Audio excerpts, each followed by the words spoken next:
What is going on, everybody? Welcome back to the WriterWrong NFL podcast. Week 1 of the NFL season is officially over. The first week of competition is in the books, and after this opening weekend for the NFL, there are a ton of takeaways. There's new stars, new breakout players, old stars on new teams, and so much more to talk about. So today, we are going to go over recapping week 1 of the NFL season, going over every score, every single game, recapping from top to bottom what happened in this week of NFL play. Starting off with the Bills versus Rams on Thursday night, ending it with, of course, the game between Denver and Seattle from last night. And then after that, going over some of the league leaders as well as the risers and fallers in the power rankings. So there's a ton to get into today. So let's start off with the Bills versus the Rams. Now, the Bills and Rams, of course, kicked off the NFL season on Thursday night for Thursday Night Football. It was the first game of the NFL regular season, and it did not disappoint. This was a very highly touted game, a game that, going into it, a lot of people said could potentially be the game that we see in February, right? This is a potential Super Bowl matchup, and it didn't really disappoint until the end. The final score is kind of a little bit out of hand, but for a lot of the game, it felt like a very close battle, and it felt like, especially after the first half, this game could go either way. Now, the Bills did walk away from this game as 31-10 victors over the reigning Super Bowl champs, but this game had everything. It had 5 interceptions, 7 turnovers, 9 sacks, Diggs versus Ramsey, Allen versus Stafford, Stephon Diggs absolutely having a career day versus the best cornerback in the NFL, Jalen Ramsey, touted as the best cornerback in the NFL, giving up a perfect passer rating when targeted. Now, this game was, of course, a close game through the half. It was 10-10 as they went into the locker rooms, but coming out into the second half, the Buffalo Bills ran away with it. They walked out of this game as the victors, and as I said, bested the defending Super Bowl champions. Now, the Rams, a lot of their problems came from the pass protection game, right? They couldn't keep Stafford upright. Of those 9 sacks in the game, 7 of them came from the Buffalo defense, and 7 of those sacks were hitting Matthew Stafford, and even more of them were putting him under pressure. I believe he took 15 quarterback hits or 15 quarterback hurries on Thursday night, and if your quarterback's getting pressured 15 times and getting sacked 7 of those times, you're not going to win very many football games in the NFL. So there's a lot to figure out for the Los Angeles Rams. I think they're still a very, very good football team, but they certainly have a few questions to answer going into week 2.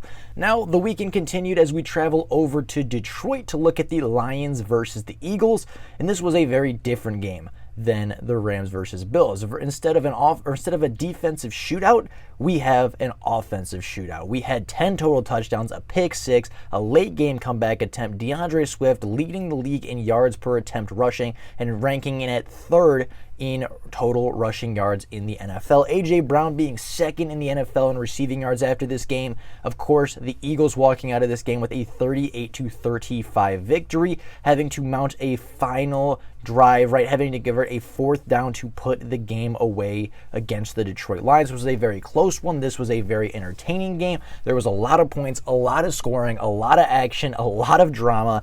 And this game came down to the wire between 2 teams that are built very similarly and 2 teams that both played to their strength and to their identities.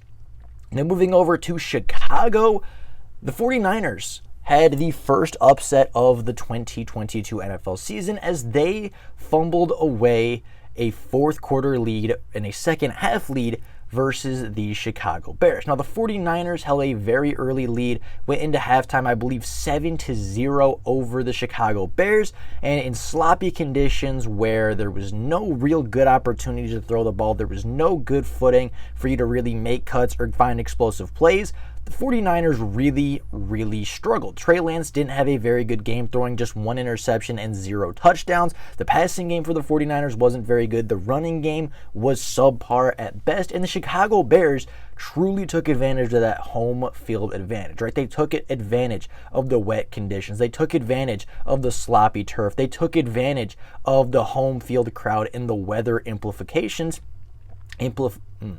and the weather implications, and they were able to mount a second half comeback behind the arm of Justin Fields, and they were able to have a turnover on Trey Lance. They were able to score touchdowns and put the ball in the end zone twice, something that the 49ers failed to do, and they were able to walk out of this game as extreme underdogs, but at the end of the day, they walked out as victors, and the 49ers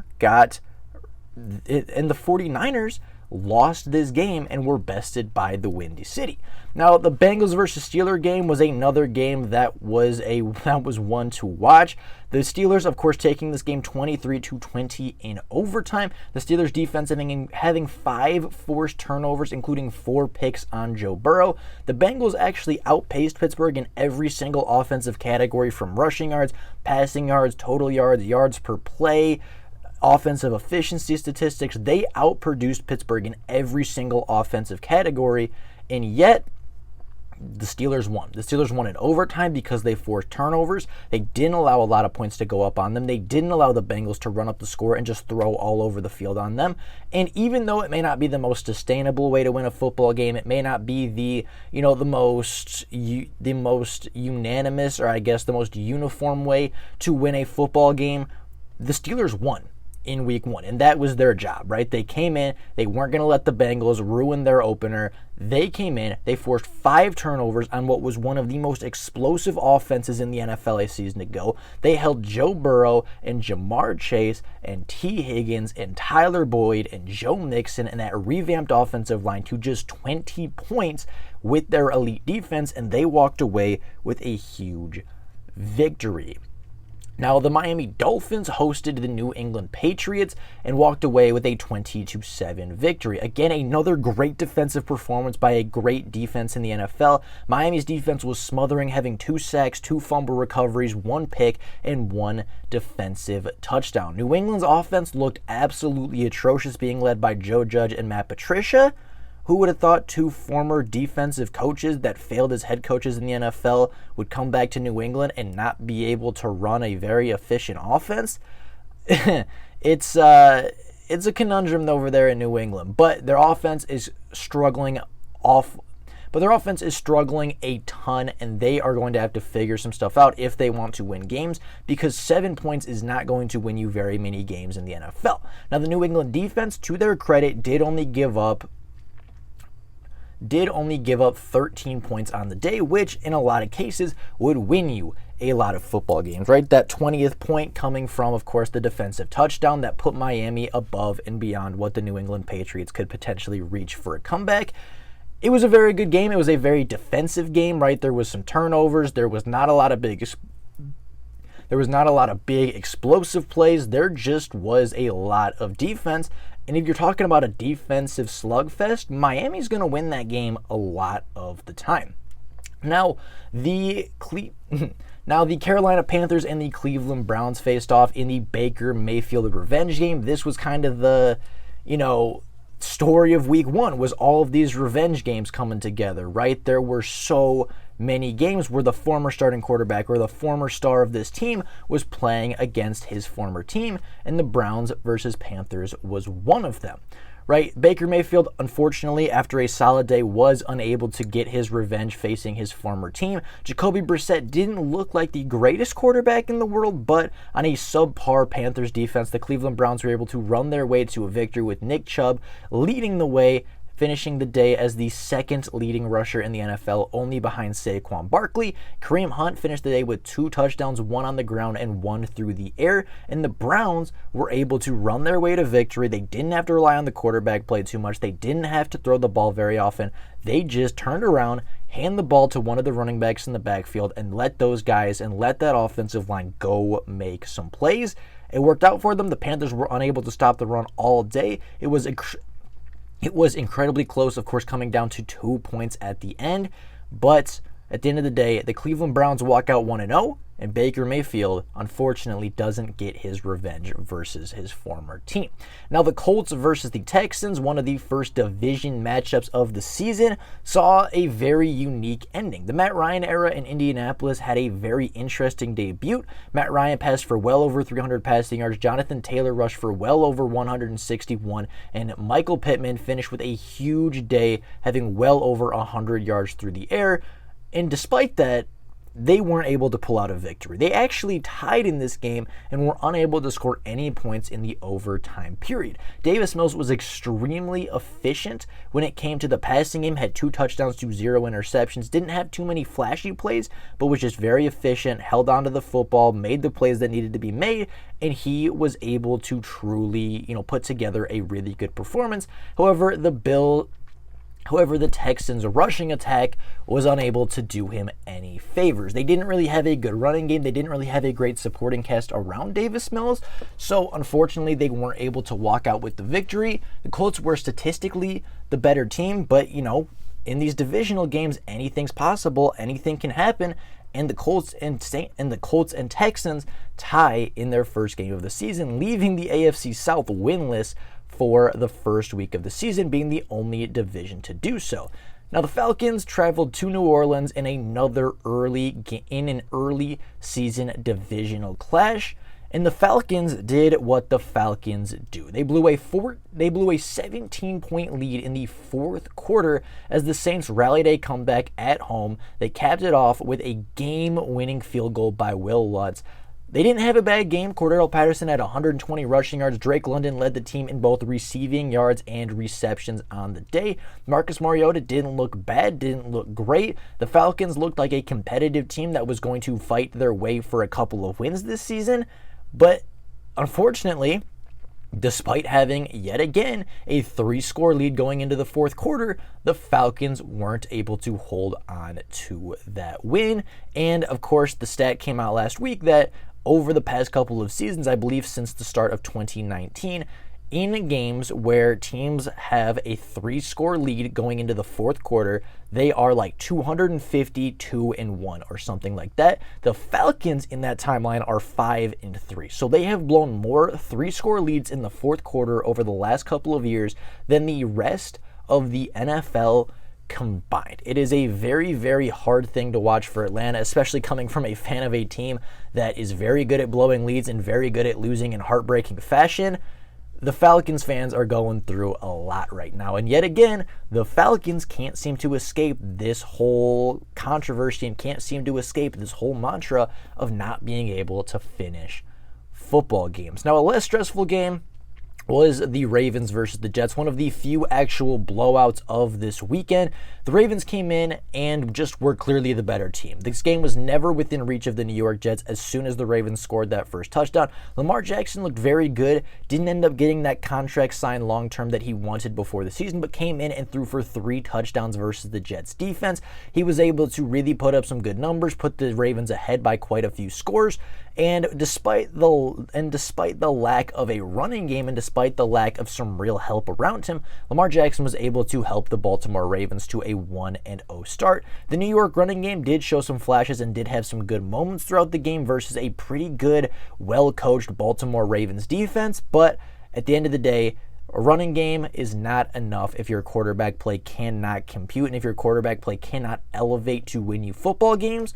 So, with that being the case, the Ravens were able to take a pretty comfortable and pretty sizable lead and just kind of run out the clock in time for the victory. The Commanders versus the Jacksonville Jaguars was one of the better games this year as Carson Wentz had a very, very good debut with the Commanders.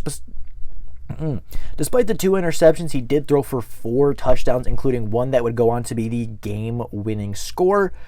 Very, very even across the board. Statistically, they were almost neck and neck the entire way. Of course, the scoreboard came down to, a game-winning drive essentially for the Washington Commanders, and they were able to put Jacksonville away. Jacksonville continuing to struggle in the regular season, having back-to-back first overall picks, And as of right now, it seems like they still have a few more steps to go.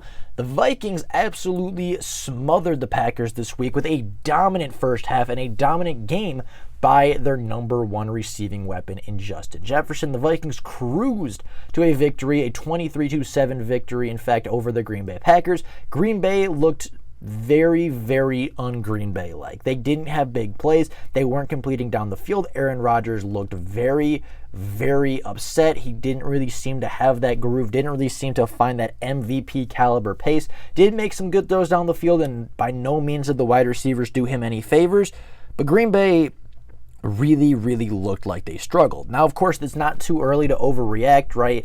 Last year, the Packers had a very bad game, had, I think, 5 turnovers versus the Saints in week 1, got absolutely blown out just like this one, and they came back and finished as one of the higher seeds in the NFC and finished by winning the division outright. So it's not too early, right? It's week 1. There's 16 games left to play. But looking at the struggles that the Packers had, they have to figure it out quick or they're going to have real struggle winning games with this wide receiving core. Now, Saquon Barkley led the Giants to a huge upset victory over the number 1 seeded Tennessee Titans from last year. Saquon Barkley had a career day with 18 carries, 164 yards, and 1 touchdown. Derrick Henry and the Titans offense in general struggled to generate anything for Tennessee, right? Derrick Henry averaged less than 4 yards a carry. Ryan Tannehill had very, very few big plays and big completions. It was very clear that they were missing A.J. Brown. It was very clear that the Giants were going to sell out versus the run. They were not going to let Derrick Henry beat them, and Derrick Henry didn't beat them. Saquon Barkley returned to form. Daniel Jones had quite a few, not huge plays, but he just played pretty good, sound football. I believe had one of the higher QBR ratings at the end of the week this week, which I think speaks dividends to what Brian Daboll was able to do with this Giants team. And the Giants walk away looking like a pretty big threat, especially as a rushing attack in the NFL. The Chargers versus the Raiders was another close divisional matchup.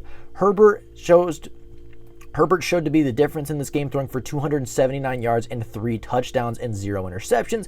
Derek Carr struggled against a revamped Chargers defense at throwing 3 interceptions, and in a one-score game and against a division rival, 3 interceptions seems to be pretty hard to look at that and say that couldn't have been the difference, right? 3 interceptions in a one-score game certainly made the difference between this one-score product between the Raiders and the Chiefs. It's a huge win, essentially 2 wins for the Chargers, 1 going up, and of course putting their division rivals down a peg in the race. So it was a very good game by the Chargers, essentially getting 2 wins in week 1 over the Raiders. The Chiefs absolutely blew out the Cardinals. This was the biggest blowout of week 1. Of course, the Chiefs winning this game by a score of 44-21. Patrick Mahomes leading MVP at this point. I know it's week 1, but after throwing 360 yards, 5 touchdowns, and 0 turnovers, Mahomes isn't waiting until week 5 to get it right. Mahomes is not waiting until the 2nd, the 3rd month of the season to show he's the best quarterback in the NFL. He's coming out week 1, no turnovers, 5 touchdowns, blowing out a team that made the playoffs a season ago. Kyler Murray played a good game for the Cardinals, right? Showed some good things. Kyler Murray had no turnovers, had 2 touchdowns through the air, ran pretty well, but the Chiefs are the Chiefs, and the Kansas City silenced a lot of their questions going into week 1, right? What are they going to do without Tyreek Hill? Travis Kelce's a year older, right? You're running out of cap space. You're going to have to rely on Sky Moore and some of these younger wide receivers. It doesn't matter. Patrick Mahomes is Patrick Mahomes. KC is silenced everybody with the highest scoring offense this week in the NFL. They are a very, very good football team and should still be the favorites in the West. The Buccaneers and the Cowboys had a very slow and, I will say, very boring game. The Cowboys were the only team this week not to score a touchdown and the only team in the NFL to not have a single touchdown on the year. Dak Prescott needs hand surgery after taking a pretty bad hit to his throwing hand. It was not a good night for the Dallas Cowboys. They lost their quarterback. They lost the game. They were the week's lowest scoring offense. Now they have a backup quarterback for at least a month, if not 2 or longer. The Bucs won this game 19-3 in dominant fashion. It was not a good game for the Dallas Cowboys. And then, of course, the week ended on Monday Night Football as Russell Wilson returned to Seattle, played against the 12s, played against his former team, played against his former coaches and his former defense, and in a close nail-biter, the Denver Broncos were upset by the Seattle Seahawks by a score of 17-16. There were 2 goal line turnovers by the Denver Broncos, one by Melvin Gordon and one by Javonte Williams. There was a missed game-winning field goal attempt by Brandon McManus that would have been a 64-yard game-winning field goal. There was some weird time management at the end. There was quite a few fluky turnovers. It was maybe not the cleanest game of football, but it was certainly a fun game of football to watch. Despite the low score, there were turnovers, there were big plays, there was huge touchdowns and massive implications. Russell Wilson is unable to return to Seattle as a victor, and I think the Seahawks are a much better team than people think. I was one of the people in the offseason that said the Seahawks and the Bears are not going to be as bad as people think. They are not going to be a team that's going to go 0-17. They're not going to be maybe a top 5 pick in this year's NFL draft.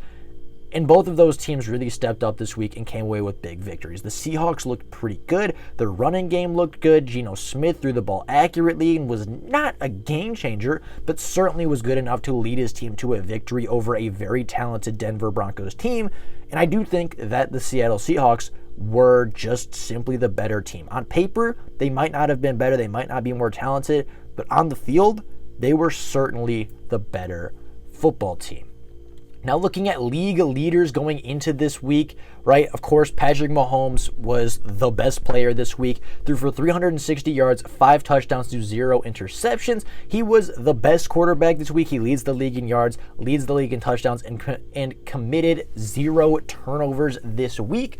But he was not the only quarterback to have a high-level game, as Carson Wentz had 4 touchdowns through the air and had a very good game leading the Commanders to a victory. Justin Herbert, as we talked about, had 3 touchdowns leading his team, and Jalen Hurts, despite not throwing a touchdown, was statistically, according to PFF, was statistically the most accurate quarterback past the sticks last week. He was maybe not the most dynamic through the air, but certainly was able to navigate a very messy pocket in Detroit. Detroit had 19 pressures on Jalen Hurts and only walked away with 1 sack. A lot of that coming from the fact that Jalen Hurts was able to extend plays, use his legs beyond the line of scrimmage, make people miss in the backfield. He was a menace in Detroit last week, and even though he might not be the biggest statistical quarterback, he was certainly one of the better performers in week 1. Now, looking on to the rushing statistics, Jonathan Taylor led the league with carries at 161, but Saquon Barkley led the league with well over 180 rushing yards. As I said, had an absolute career day for the New York Giants, helping to lead them to an upset victory, rushing for 164 yards, so not over 180, 164 yards on 18 carries and 1 touchdown to lead the league in rushing yards to this point. Jonathan Taylor, of course, 3 yards behind, but well over 10 carries extra. Both of them walked away with 1 touchdown. And looking at the running backs to surpass 100 yards on the ground this week, they include, of course, Saquon Barkley as the number 1, Jonathan Taylor as the number 2, DeAndre Swift being 3rd place in the league in rushing yards with 144, Nick Chubb coming in at 4th, Leonard Fournette breaking 100 yards versus the Cowboys, and Cordarrelle Patterson actually having 120 yards on the ground for the Atlanta Falcons. DeAndre Swift, as I mentioned earlier, does lead the NFL entirely with 9.1 yards per carry off of, I believe, 15 carries, 15 carries or 15 attempts. And then Lions running back Jamal Williams is the only running back to have multiple rushing touchdowns this week. So a very good, very dynamic rushing attack in Detroit helped put a couple of touchdowns on the board and certainly helped keep them in that game versus the Philadelphia Eagles. Now getting on to the receiving leaders this week, Devonte Adams led the league in targets with 17 in his Raiders debut. However, Cooper Kupp led the league in receptions with 13 on Thursday night. But despite leading the league in receptions, Justin Jefferson led the league in yards, having 184 yards and 2 receiving touchdowns in his game versus the Green Bay Packers. There were 12 wide receivers to top over 100 yards in week 1, and there were quite a few big-time plays made by the league's top players.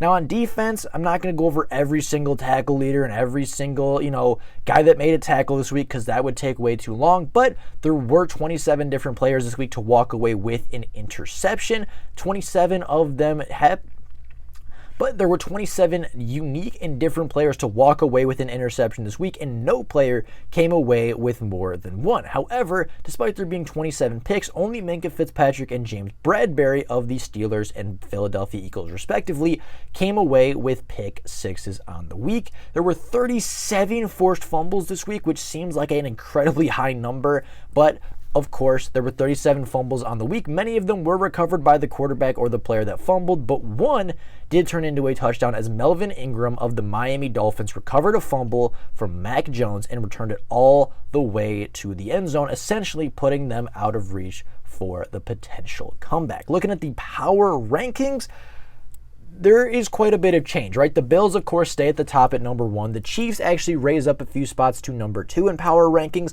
The Tampa Bay Buccaneers come in at the 3rd place. The Los Angeles Chargers come in at the 4th spot, and the Rams do fall 4 spots to the number 5. After a very poor performance from the Rams, I'm almost surprised they didn't fall a little farther, but when you're the reigning champs and you lose to the number 1 seeded, the number 1 power ranked team, I guess it's hard to argue that you should fall too much farther. Now, the week's biggest risers this week, of course, come from the Minnesota Vikings, who upset the Green Bay Packers, who last week and in the preseason were a top 5 team in many power ranking formats. And the biggest fallers this week include the Dallas Cowboys, who after an embarrassing loss on Sunday Night Football fell 12 spots in the power rankings. Again, being the only team not to score this week, it's hard to imagine that there's a team that's going to be a bigger faller this week than the Dallas Cowboys. Now, going through the entirety of the power rankings, right, I'd say a lot of